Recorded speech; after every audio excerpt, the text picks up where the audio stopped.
4 বছর থেকে কুড়িগ্রামের চিলমারির ভাসমান ডিপোতে ডিজেল না থাকায় ভোগান্তিতে 4 জেলার কৃষক সহ নৌযান চালকরা। সরকারি মূল্যের থেকে বেশি দামে জ্বালানি তেল কেনায় উৎপাদন খরচ বেড়ে যাচ্ছে। তবে নিয়মিত তেল সরবরাহের জন্য প্রয়োজনীয় ব্যবস্থা নেবার আশ্বাস জেলা প্রশাসকের। রাজু মুস্তাফিজের তথ্য ছবিতে প্রতিবেদন।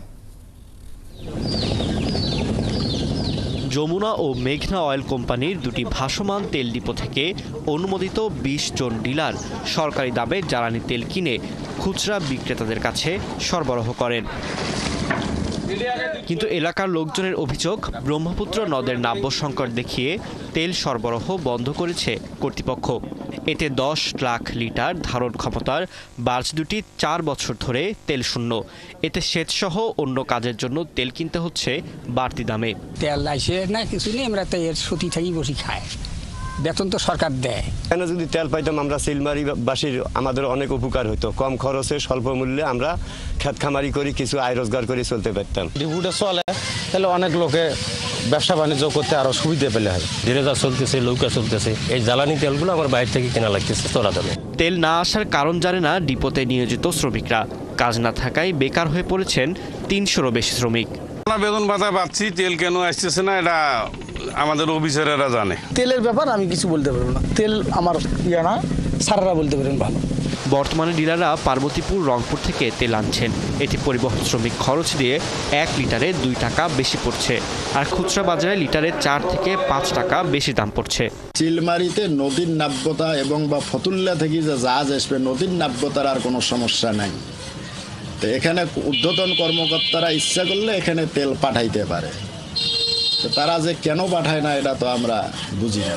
ভাসমান ডিপোতে তেল না থাকার বিষয়টি জানা নেই জেলা প্রশাসকের। তিনি কারণ জেনে সমাধানের আশ্বাস দিয়েছেন। বিষয়টা যেহেতু কৃষির সাথে রিলেটেড, আমি জিনিসটা অবশ্যই খতিয়ে দেখব যে কী বিষয়, কেন এখানে তেল হচ্ছে না, বা এখন বর্তমানে রেটের অবস্থানটাকে, বা যে অবস্থানে হোক এটাকে আরও ইমপ্রুভ করা যায় কিনা।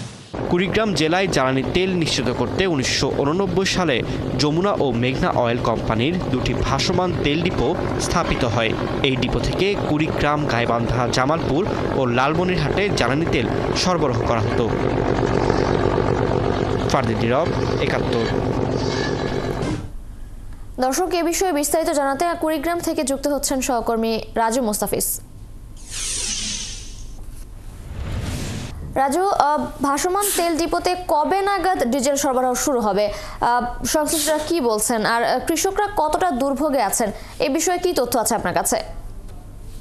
মাঝি, আপনাকে ধন্যবাদ। আসলে কুড়িগ্রাম জেলা যে এই তেল ডিপোটি আছে, এইটা আসলে প্রায় 4টি জেলায় এখান থেকে তেল সরবরাহ হতো, এবং এই কৃষকদের সুবিধার জন্য 1989 সালে এই তেল ডিপোটি নির্মাণ করা হয়েছিল, এবং এখানে প্রায় 10 লাখ লিটার তেল হতো।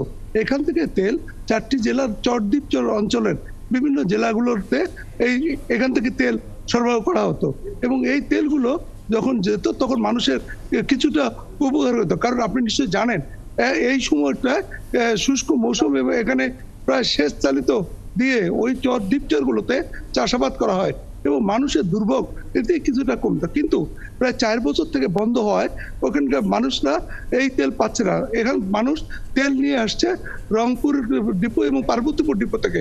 এতে খরচ প্রায় কয়েক গুণ বেড়েছে, এবং এতে উৎপাদন খরচও বাড়ছে।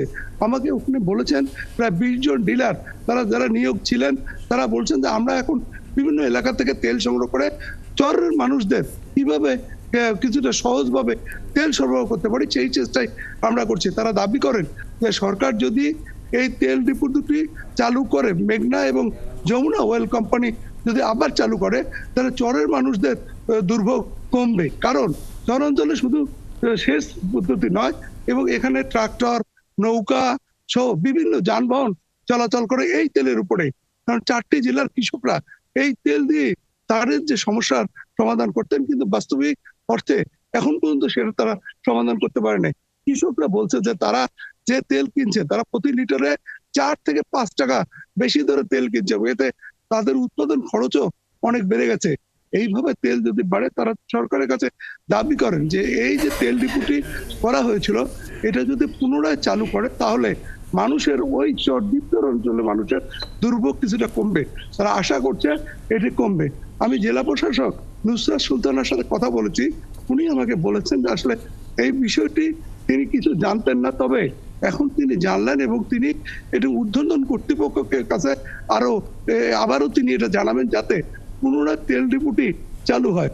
আপনাকে একটা কথা বলে রাখি যে কুড়িগ্রাম জেলার 16টি নদ নদী রয়েছে এবং এই নদ নদীতে প্রায় 405টি দ্বীপচর রয়েছে। এই দ্বীপচরে এখন যে আবাদটা হয় এটি এখন বাম্পার ফলন হয়, শুধু ধান নয়, এখানে ভুট্টা, এখানে বাদাম, সব বিভিন্ন আবাদ সারা বছরই হয়ে থাকে, কারণ এইখানকার কৃষকরা পুরোপুরি তেলের উপরেই নির্ভরশীল এবং কারণ এই তেলটা যদি তাদের সহজলভ্য হয়। রাজু, ধন্যবাদ আপনাকে। আপনি আছেন, সেখানে থাকবেন, এ বিষয়ে আরো খোঁজখবর রাখতে থাকুন। আমরা পরবর্তীতে নিশ্চয়ই আবার আসবো আপনার কাছে।